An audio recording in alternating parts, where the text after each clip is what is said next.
Book of Heaven, Volume 12, July 18, 1917.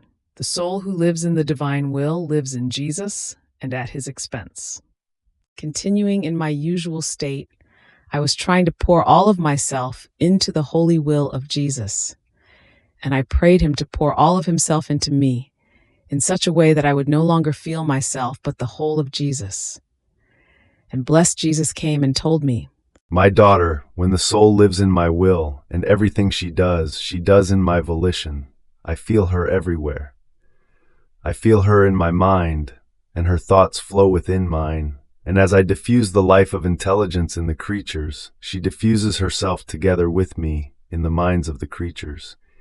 And as she sees me being offended, she feels my pain. I feel her in my heartbeat even more. I feel one heartbeat for two inside my heart. And as my love pours into creatures, she pours herself together with me, and she loves with me.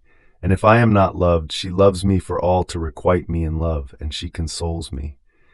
In my desires, I feel the desire of the soul who lives in my will. In my works, I feel hers in everything. Therefore, one can say that she lives at my expense."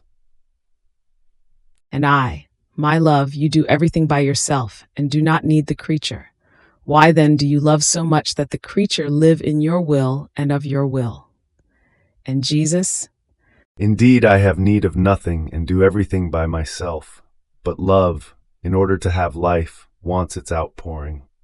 Imagine a sun, which has no need of light.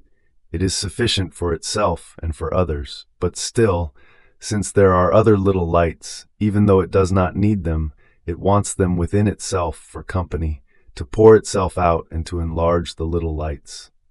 What wrong would the little lights not do if they refused? Ah, my daughter, when the will is alone, it is always sterile. Love, when isolated, languishes and dies down.